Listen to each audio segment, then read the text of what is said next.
Hello everyone, this is me Sadia here मैं आपके लिए लेकर आई हूँ एक और रीडिंग जो कि होगी उन लोगों के लिए जो right now on end of situation में है एक पर्सन के साथ। आप जानना चाह रहे हो कि क्या ये पर्सन कभी भी आपको कमिटमेंट देगा, कभी भी सुधरेगा या नहीं। तो ये रीडिंग डेफिनेटली आपके लिए है।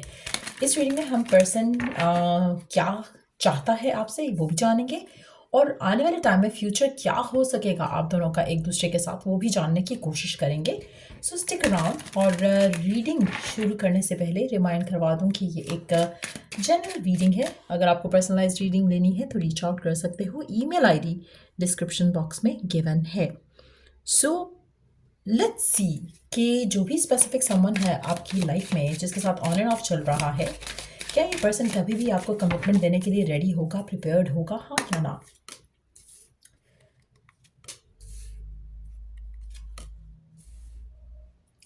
एक चीज़ मैं यहाँ पे मेंशन करूँगी कि आपका जो पर्सन है फ़िलहाल मेंटली, फिजिकली, इमोशनली कमिटमेंट, शादी के लिए प्रिपेयर्ड बिल्कुल नहीं है। वर्कaholic पर्सन हो सकता है, फैमिली की रिस्पॉन्सिबिलिटीज़ हो सकती हैं इस इंसान के ऊपर, पैसा इसके लिए बहुत इंपॉर्टेंट हो सकता है, फैमिली इसके लिए बहुत इंपॉर्टेंट हो सकती है कि क्या ये आपको कमिटमेंट देगा, ऑन एंड ऑफ ख़त्म करेगा।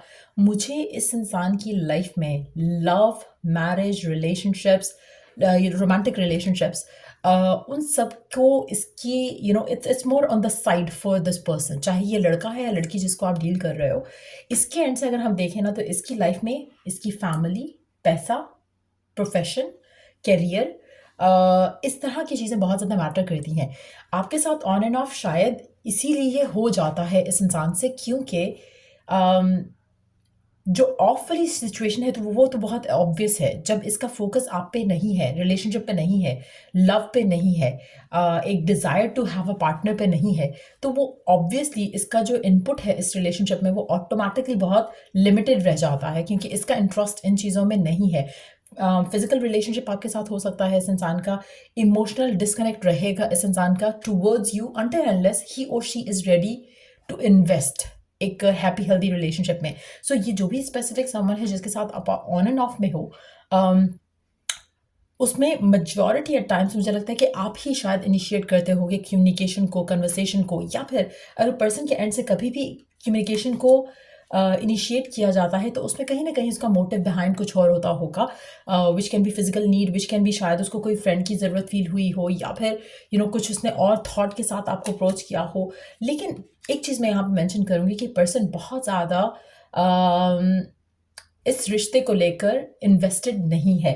टू बी ऑनेस्ट, आप में से मेजॉरिटी लोगों के लिए ये शादी भी किसी और के साथ करेगा, आपके साथ ये शादी नहीं करेगा। मेजॉरिटी लोगों के लिए जो भी ये पर्सन है जिसके साथ आप करंटली डील कर रहे हो ऑन एंड ऑफ सिचुएशन में, ये आपके साथ एक हैप्पी हेल्दी रिलेशनशिप रखना या होना, वो इसके एंड से ऐसा नहीं है। ना ही ऐसी इसकी डिज़ायर है, ना ही इसका ऐसा सोचना है राइट नाउ रिश्तों को लेकर, रिलेशनशिप्स को लेकर। जब ये इस मोमेंट पे आएगा जहाँ पर इसकी शादी की बात होगी, चाहे ये लड़का है या लड़की, ये अपने पेरेंट्स की या अपनी फैमिली की किसी पसंद से शादी कर लेंगे। ये लव, अफेक्शन, प्यार, मोहब्बत इन चीज़ों में नहीं पड़ेंगे। एक और चीज़, अगर आपके साथ इनका फिजिकल रिलेशनशिप है, it's just that for them. ये अगर आपको बात बुरी लग रही है या आपको you are getting hurt hearing that, but that's the only truth. जिस भी पर्सन के साथ आपका ऑन एंड ऑफ रिलेशनशिप है, दे डोंट लव यू। आपके साथ एक अटैचमेंट हो सकती है फिजिकल इंटीमेसी की वजह से या फिर एक टाइम बिताने की वजह से, लेकिन it has nothing to do with love. अगर लव हो तो ये ऑफ ही नहीं हो। प्रायोरिटीज डिफरेंट हैं, डिज़ायर्स डिफरेंट हैं। ये पर्सन लव से दूर है, ये पर्सन इमोशनल कनेक्शन से दूर है, ये person money, savings, profession, career, passion, इन सब चीज़ों को लेकर बहुत ज़्यादा आगे आगे है। इसके लिए आप और इवन के इसके फ्रेंड्स भी मुझे लगता है कि साइड पे हैं। ये इफ़ एंड व्हेन नीडेड वाली सिचुएशन में रहना पसंद करेगा person in the future as well. जब तक इसकी लाइफ में मुझे नहीं लगता कि as far as I can see, I don't see this person wanting to get married, wanting to settle down। और अगर ऐसा कुछ पॉसिबिलिटी बनी भी तो वो इसके फैमिली के एंड से आएगी, इसके एंड से नहीं। जहाँ पर they would want this person to get married, उनके एंड से चाहत होगी कि हाँ हमारे बच्चे की या बच्ची की शादी हो जाए, लेकिन उसके एंड से उसका ऐसा कोई थॉट, ऐसा कोई डिज़ायर नहीं दिख रहा है यहाँ पर। मेजॉरिटी लोगों के लिए मुझे लगता है कि this person has a lot on their mind, you know, शादी, कमिटमेंट, मैरिज, आप या आपके साथ रिश्ता, आपके साथ ताल्लुक, वो इसके लिए इतना इम्पॉर्टेंट नहीं है। Let me see some more cards here. आपको लेकर पर्सन क्या सोचता है, क्या फील करता है? ऑन एंड ऑफ तो चल रहा है आप दोनों का, लेकिन क्या है उसके मन में आपको लेकर, इस कनेक्शन को लेकर?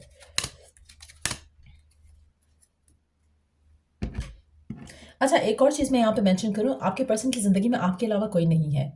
ऐसा नहीं है कि उसकी लाइफ में कोई और चल रहा है right now on the side या इन पैरेलल रियलिटीज़, ऐसा नहीं है।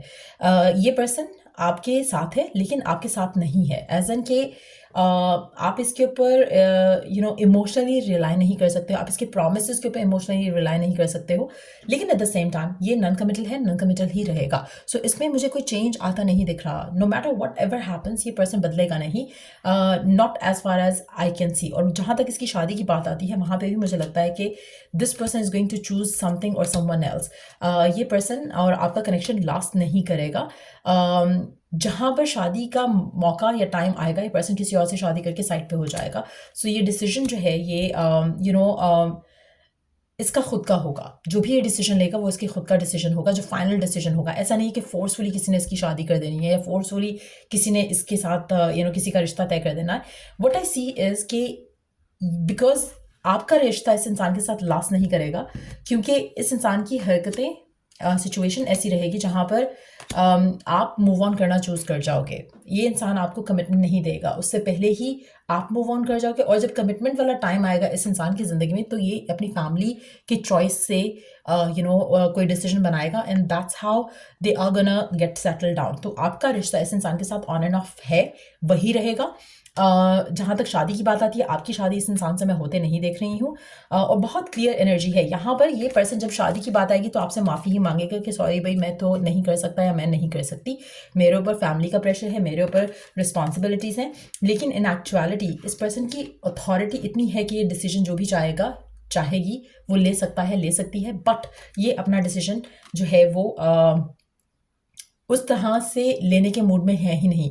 अगर उनको अभी डिसीजन बनाना है अपनी शादी को लेकर कि हाँ मैं शादी करना चाहता हूँ या करना चाहती हूँ, दे कैन डू इट, लेकिन they don't want it right now.